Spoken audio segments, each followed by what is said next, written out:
Bismillahirrahmanirrahim. Assalamualaikum warahmatullahi ta'ala wabarakatuh kepada para sahabat semua. Alhamdulillah, insyaAllah kita bertemu kembali untuk sambung kepada pengajian Iqra' kita. Iqra' pertama masih belum habis ya. Kita akan meliputi kesemua huruf-huruf yang ada di dalam Al-Quran. Kesemua huruf-huruf ini yang kita panggil dengan huruf-huruf hijaiyah. Bermula dengan huruf hamzah, ba, ta, tha hinggalah kepada huruf ya. Itu dipanggil huruf-huruf hijaiyah. Sebagaimana kalau A, B, C, D semua tu kita panggil huruf-huruf abjad. Jadinya huruf-huruf Al-Quran ini kita disebut di dalam istilah Arabnya adalah huruf-huruf hijaiyah. Alhamdulillah, insyaAllah. Hari ini para sahabat kita akan sambung kepada huruf, jika ada buku Iqra', sila refer kepada buku Iqra' kita ya. Kita berada pada halaman 17. Ni halaman 17 ya. Okey. Okey, hari ini huruf Ain, satu penekanan yang sangat penting, huruf Ain, ya. Kesalahan biasa, kesalahan umum bagi sahabat-sahabat kita. Huruf Ain ini sebenarnya perlu kepada penekanan yang lebih sedikit ya, kerana dia makhrajnya adalah dari halkum, dari tekak ya. Ini jadinya dia bunyi begini. Kesalahan biasa yang disebut oleh orang awam kita, para sahabat kita, mereka menyebut gitu je. So, itu tidak menepati ya, dia kena macam tekan sikit. Macam itulah jika kita nak capai macam mana sebutan huruf ain yang betul, nampak? Macam mana saya kata, bukan ain.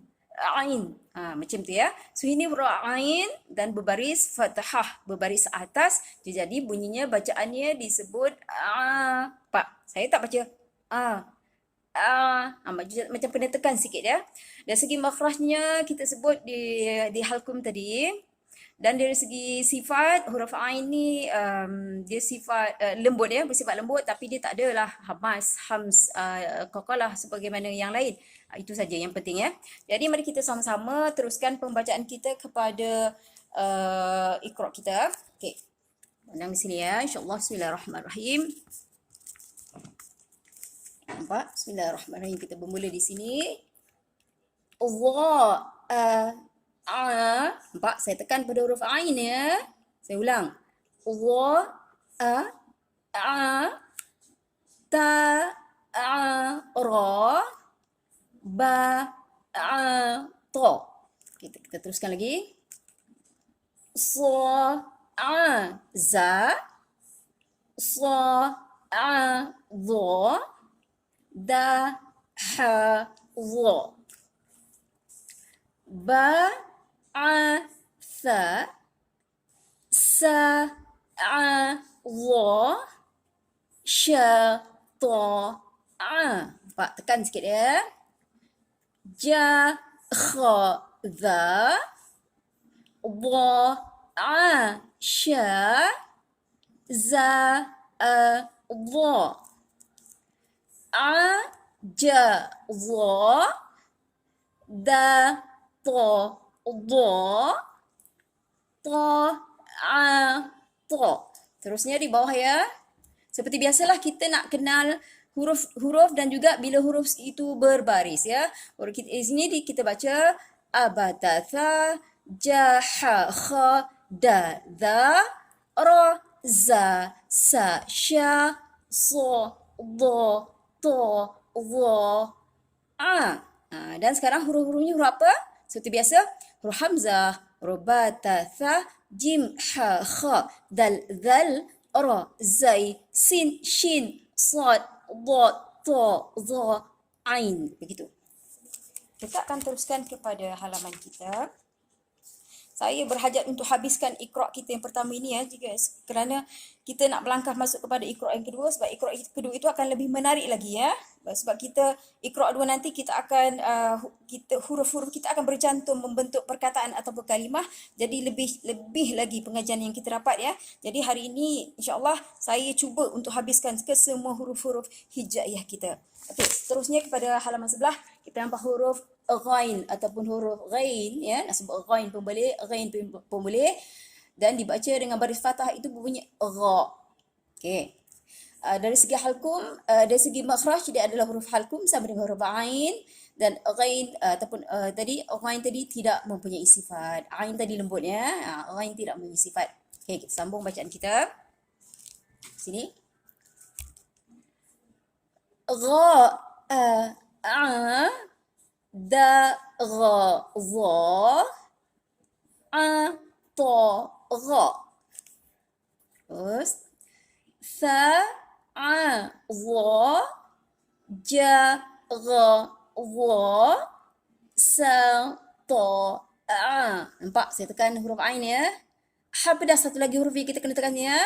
Sebagaimana yang sebelum ni lah kita dah bertemu dengan huruf ha pedas ni. Ha ra dha sya gha dha sa ra a. Okey. za kha dha dha a dha ta gha dha. Terus lagi. Sya ra dha ta a dha ba gha sa. Abatatha jaha kha da dha ra za sa sya sa dha ta dha a gha. Okey, kita akan terus lagi cepatkan huruf kita. Kita masuk kepada huruf fa. Okey, huruf fa. Para sahabat tengok saya ya. Huruf fa ini sangat berbeza dengan huruf yang lain ya. Makhrajnya di dua bibir, sebagaimana sebelum ni kita jumpa huruf-huruf yang di dua bibir itu ada apa? Bermula dengan huruf ba, huruf mim, kita dah bertemu ya. Sekarang huruf fa. Tetapi berbezanya huruf fa ini berbeza dengan huruf asyafatain ataupun asyafatan yang lain. Fa ini kita mesti buat begini. Seolah-olah kita gigit bibir kita. Fa. Itulah makhraj huruf fa. Jika kita tak buat, maknanya tak mencapai makhraj huruf itu dengan secara yang terbaik lah ya. Fa. Begitu ya. Dari segi makhraj kita dah tahu dari dua bibir, asyafatan ataupun asyafatain. Dari segi sifatnya, dia mempunyai sifat hams ataupun hamas ataupun angin yang terlepas. Dalam Iqra 2 nanti kita nampak sifat-sifat ni nanti. Ya. Okay, kita akan sambung kepada pembacaan kita. Teruskan di sini.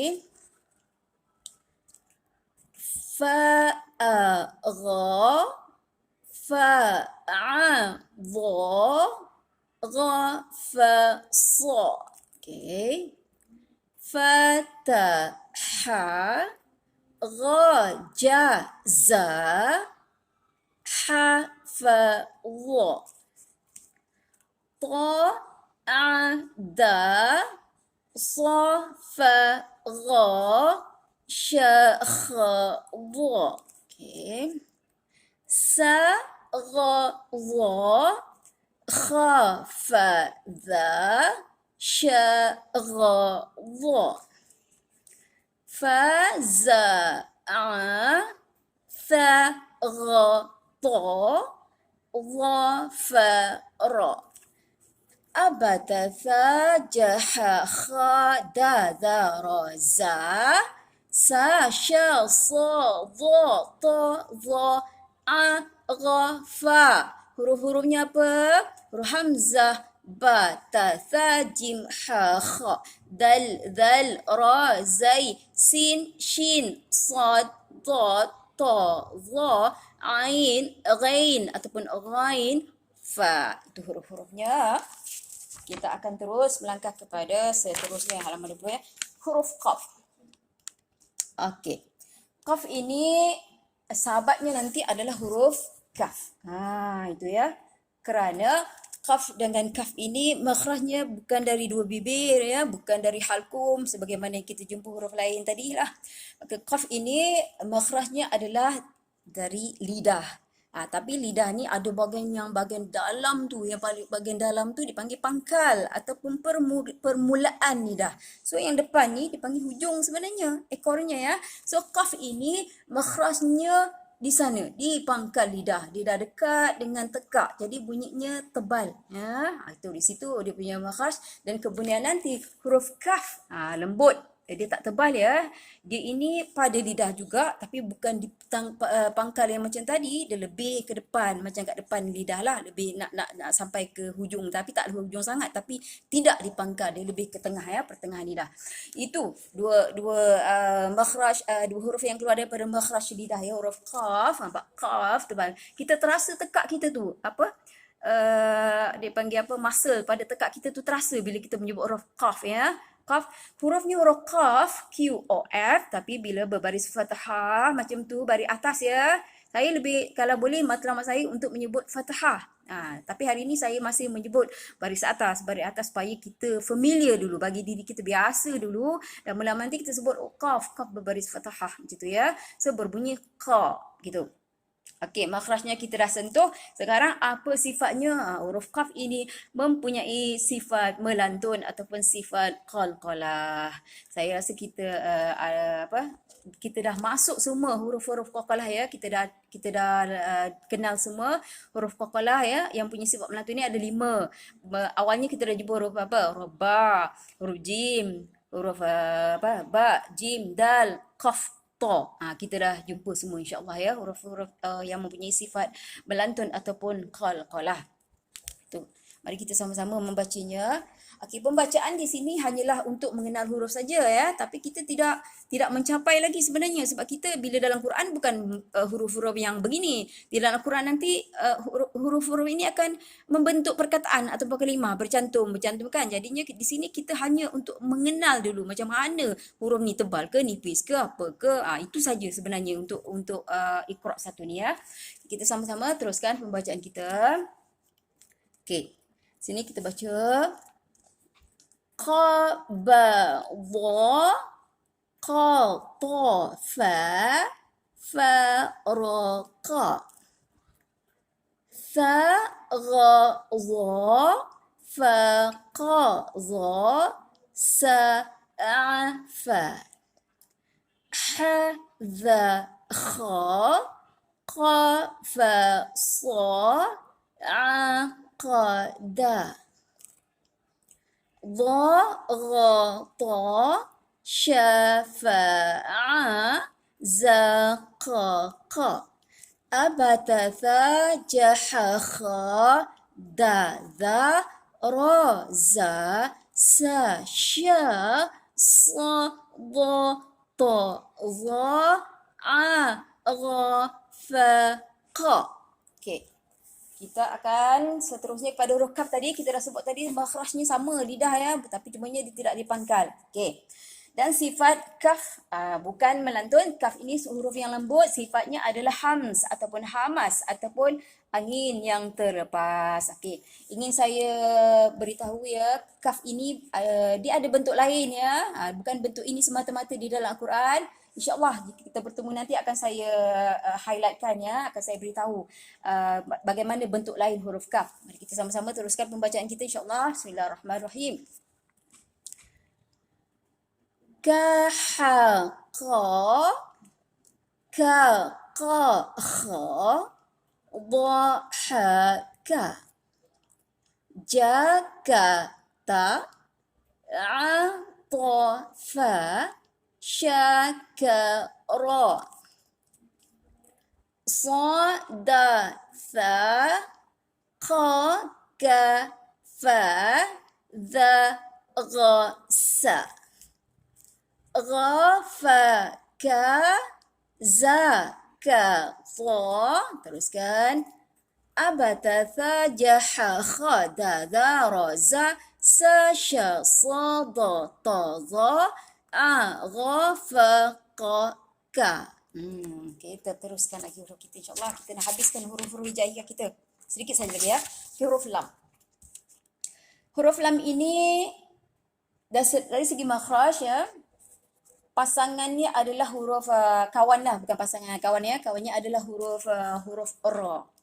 Sebelum ni semasa huruf ra saya ada beritahu, bila kita menyebut huruf ra, lidah kita tak boleh ke depan, straight ke depan tak boleh. Kita kena sengitkan lidah kita, nak ke kiri ke kanan terpulang. Terpulang yang mana kita selesa lah ya. Itu terpulang kepada kita. Kita sendiri yang merasainya. So Lidah perlu disengitkan kiri atau kanan. Itu makhraj huruf lam sama dengan ra ya. Sengitnya lidah ni tadi melencungnya ke kiri atau ke kanan disebut inhiraf. Itu makhrajnya. Dan lam ini dia satu huruf yang biasa, dia bukan huruf tebal. Namun ada pada keadaan tertentu saja huruf lam akan menjadi tebal ya. Sifatnya menjadi tebal bila mana ya? Bila berbaris atas begini ataupun berbaris depannya nanti, tetapi selepasnya ada kalimah alif lam lam ha, kalimah Allah. So lam berbaris atas, la ataupun lu, dan selepasnya terus alif lam lam ha, terus lam ini akan mempunyai sifat yang tebal. Selain daripada itu, lam sentiasa bersifat nipis. Okey. Okay. Satu lagi, kenapa kita perlu sengitkan lidah kita tadi ya ketika menyebut ra dengan lam. Ini tips sebenarnya. Kita kata begini, membaca Al-Quran ini asalnya dari Arab ya, kepada Nabi Muhammad sallallahu alaihi wasallam. Jadinya sudah tentu bunyi lahjah, dikata lahjah Arab. Jadi tapi kita ni orang ajam. Ajam ni maksudnya bukan orang Arab lah. Jadinya untuk orang ajam sebagaimana kita ni, untuk mencapai lahjah Arab, bunyi kearaban tu, kita kena buat macam tadi tu. Sengitkan lidah kita, baru kita dapat bunyi ataupun lahjah Arab tu. Kalau kita membaca dengan huruf kita, lidah kita tidak disengitkan untuk huruf ra dengan huruf lam tadi, jadi bunyi bacaan kita tu disebut kemelayuan. Tak cantik. Masih betul dari segi pahala tak ada masalah ya, dari segi bacaan boleh betul, tapi dari segi untuk mencapai kesempurnaan bacaan ya, menepati bunyi Arab tu kuranglah, tak dapat. Jadinya kita kena belajar perlahan-lahan. InsyaAllah bila kita menyebut lam nanti, lam dengan ra apa pun keadaannya, kita cuba sengitkan, inhirafkan, nak ke kiri ke kanan, terpulang yang mana anda selesa. Itu tips tu sebenarnya, anda dapat lahjah Arab ya. Baru dia dengar bunyi, Masya Allah, bunyi Arab lah ustazah tu baca, ustaz tu baca. Jadi kenapa sebenarnya? Inilah antara tipsnya. Kita kena buatlah perlahan-lahan. Okey, mari kita sambung kepada kita punya pembacaan. Bismillahirrahmanirrahim. Huruf seterusnya di sini ya. Qabala, ja'ala, khalata, dhakara, ghalazha, qafasa, halafa, darasa, syakala, dhara'a, zata, kalala. Ini seperti biasa. Abatatha, jahakha, dazaraza, sasha, sada, taza, aghafaqa, kala. Huruf apa? Huruf hamzah. Batatha, jim, ha, kha, dal, dal, ra, zai, sin, shin, sad, dad, ta, za, ain, ghain, fa, qaf, kaf, lam. Nampak? Hurufnya huruf lam, tapi dibaca bunyinya la. Okey, kita akan masuk pada huruf mim. Huruf mim, ini pun bentuknya bukan satu bentuk ya. Ini antara bentuknya lah. Nanti kita akan bertemu dengan huruf mim yang ekornya pendek. Ini nampak ekornya panjang ni. Bila nanti kita akan jumpa di dalam Al-Quran, huruf mim yang ekornya pendek. Itu ramai juga yang para sahabat kita tak tahu. Dia tak tahu huruf apa ni, tak nampak macam huruf mim. Ada. InsyaAllah kita akan highlightkan lah. Okay, dari segi makhrajnya mim ni, huruf apa? Dua bibir. Kita dapat bertemu huruf ba, fa, waw, mim. Huruf asyafatan ataupun asyafatain. Dari segi sifat, mim ini sifatnya khas untuk dia ya. Sifatnya dipanggil sifat berdengung. Mim ini keluar dari rongga hidung ya. Itu dipanggil sebenarnya kalau istilah Arabnya, tapi jangan takut dengan istilah Arab ya para sahabat. Huruf-huruf khayshum kita panggil. Khayshum tu maksudnya huruf dengung lah dari rongga hidung ya. Dia mim dengan nun. Dua tu adalah huruf yang mempunyai original dia, aslinya memang sifatnya sifat berdengung. Okay. Kita teruskan di sini hurufnya huruf mim dibaca dengan fathah berbunyi ma. Okey, saya nak beritahu sini para sahabat, jika apa saja huruf semata-mata berbaris ya, seperti ini ya, tak kisahlah baris atas ataupun bawah baris depan, semata-mata baris, bacaannya pendek ya. Sebab saya ada diajukan soalan lah, ada seseorang bertanya kepada saya, kenapa ya Ustazah ada masa kenapa di sini kita baca pendek, di sini kita baca panjang, di sini kita baca begitu. Memanglah ada sebabnya. Sebab tu saya memberitahu perkara-perkara ini perlahan-lahan. Saya simpati bagi orang yang bertanya tu sebab saya tak boleh explain dalam cakap-cakap seminit, 2 minit, satu kali kelas, 1 jam, 2 jam, tak boleh. Dia kena mengikuti dari awal sampai kita naik Quran. Baru dia nampak, oh kenapa ni dari pendek jadi panjang, ini panjang jadi pendek, begitu begini segalanya. InsyaAllah bila kita akhirkan Iqra kita dengan Iqra 6, insyaAllah saya yakin sebab benda ni bukan perkara baru. InsyaAllah pengalaman-pengalaman saya sebelum ni daripada orang yang zero ilmu tajwidnya, bila kita habis jadi Iqra 6, insyaAllah nama-nama tu pun dah ada dah di bibir kita, di fikiran kita ya. Tak ingat semua tak apa, tapi insyaAllah ada yang kita lupa, pasti ada ya. Tetapi taklah kita lupa semua. Paling tak, oh kita tahu. Ustazah sebut Qalqalah, betul lah Qalqalah. Ustazah sebut Hamas, dah tahu. Jika kita tidak melalui proses-proses Iqra ni, susah kita tak nampak tu semua ya. Okay, mari kita sama-sama teruskan bacaan kita. Ataupun kalau mungkin saya nak langkah sikit lah, sebab yang dalam ni sebenarnya biasa saja ya. Saya nak terus kepada huruf yang seterusnya. Okey, huruf nun. Okay. Huruf nun ini sama seperti huruf mim ya. Sifatnya adalah sifat dengung yang kita panggil apa tadi, huruf yang keluar dari rongga hidung ataupun huruf yang dari makhrajnya apa, khayshum. Macam tu ya. Tapi dia nun dia taklah keluar dari 2 bibir. Nun ni dia daripada lidah, ni lidah kita, hujung lidah, tekankan ke langit lah. Kiri kanan tu tak kisah sebenarnya. Itu huruf nun. Makhrajnya berbeza dengan mim tapi sifat mereka sama. Sifat dengung, khayshum ya. Okey. Saya nak terus langkah dari segi, dari makhraj kita dah sebut, ujung lidah kenakan pada langit ke depan ya. Biasa macam tu je. Dari segi sifatnya, sifat dengung sama exactly ya, sama macam huruf mim ya, sifat khayshum dengung. Jadi kita nak terus kepada huruf wa sebab huruf-huruf ni semua mudah. Jadi saya nak habiskan. Sebab rumusan nanti ini saya nak habiskan hari ni. Jadi sebelum kita naik kepada Iqra 2 yang lebih menarik pastinya sebab dah melibatkan sifatnya apa semua. Jadi saya nak merumuskan sedikit tentang Iqra 1 ni tadi. Jadi yang ni dah tak ada apa-apa sebenarnya. Huruf-huruf yang mudah. Ini huruf waw ya. Waw macam waw, tak ada masalah lah. Dia pun huruf yang keluar dari asyafatan ataupun asyafatain ya, dan dibaca dengan wa macam tu. Ya, ringan lah, tak ada isu langsung. Tidak mempunyai sifat ya, tak mempunyai sifat, dan ada sifat makhraj tadi, bibir lah, itu sahaja. Tidak ada apa-apa yang perlu kita nak tekan-tekan. Sebut waw terus jadi ya. Huruf waw, dan di sini dibaca dengan wa. Seterusnya huruf ini. Ini dipanggil huruf ha simpul. Sebab nampak dia bersimpul kan. Para sahabat ya, satu tips lagi. Bukan saja tips ya. Di dalam Al-Quran nanti bila kita naik Quran yang kita nak pakai adalah Quran Resam Uthmani. Nanti kita cerita kenapa nama Quran tu Resam Uthmani. Ada cerita di sebaliknya, bukan saja-saja ya. So di dalam Al-Quran nanti ha simpul ni bukan ni saja rupa dia.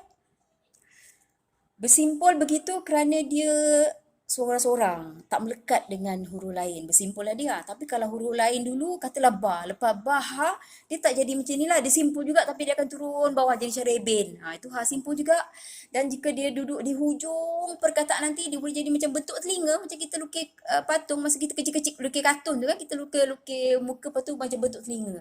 Itu biasa dia panggil ha telinga. So ini juga ada antaranya ha simpul ya, ha reben ataupun ha telinga ataupun ramai yang menyebut dengan ha bulat ataupun ha besar. Ini semua dialah, nama dialah, refer kepada dia.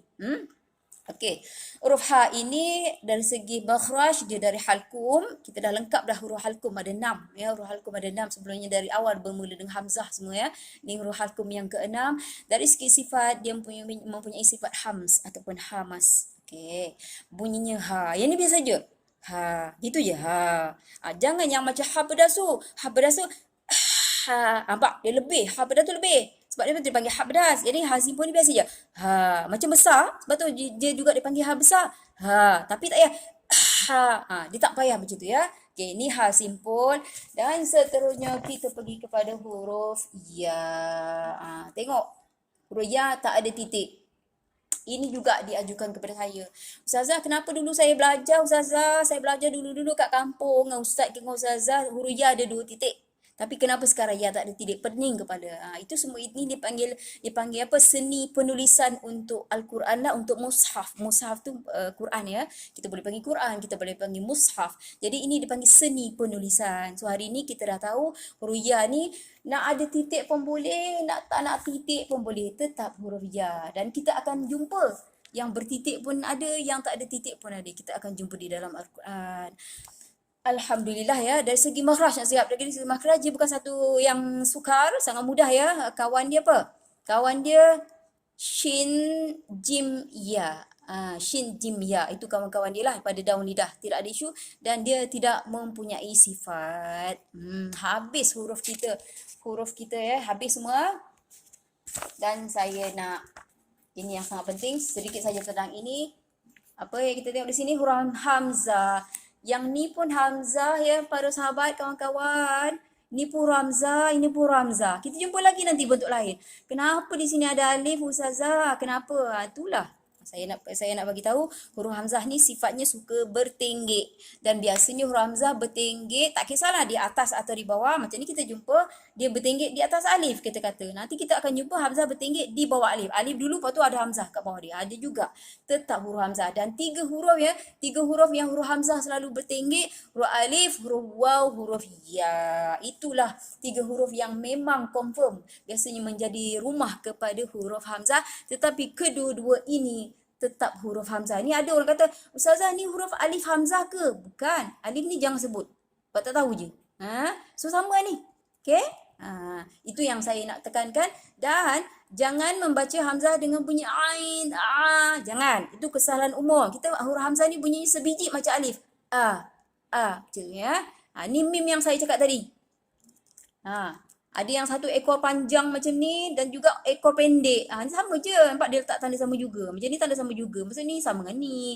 Yang ni pula sama dengan ni. Ni huruf mim ni. Ni antara yang orang tak kenal ni. Huruf apa ni Ustazah ni? Huruf mim lah ni. Okay. Huruf ra juga. Biasa kita kenal yang ni. Kita kenal yang ni. Kita tak kenal yang ni. Padahal sama tak? Tanda sama juga. Ini huruf ra, ni huruf ra. Okay. Lengkap kita punya huruf-huruf hijaiyah. Saya tak nak lebih-lebih kat sini sebab nanti sebelum kita masuk kepada Iqra 2 akan saya beri penekanan yang lebih lagi tentang huruf-huruf ini ya, tips-tips ni ya. Jadi di sini kita cukup kita dah mencakupi ke semua huruf-huruf hijaiyah yang berjumlah 29 huruf, insya-Allah. So hari ini adalah dapat ilmu. Rupanya huruf-huruf tu ada 29. Namanya pula huruf-huruf hijaiyah dan kita dah jumpalah ya dari awalnya hamzah sampailah kepada huruf ya. Maka kita berhenti di sini dulu ya para sahabat, insya-Allah ya. Aqulu qawli hadza wa astaghfirullahal azim li wa lakum wa sallallahu ala sayyidina Muhammad wa ala ali sayyidina Muhammad wassalamun ala al-mursalin. Alhamdulillah wa assalamualaikum warahmatullahi taala wabarakatuh. Ila liqa ma'as salamah. Insya-Allah kita jumpa lagi.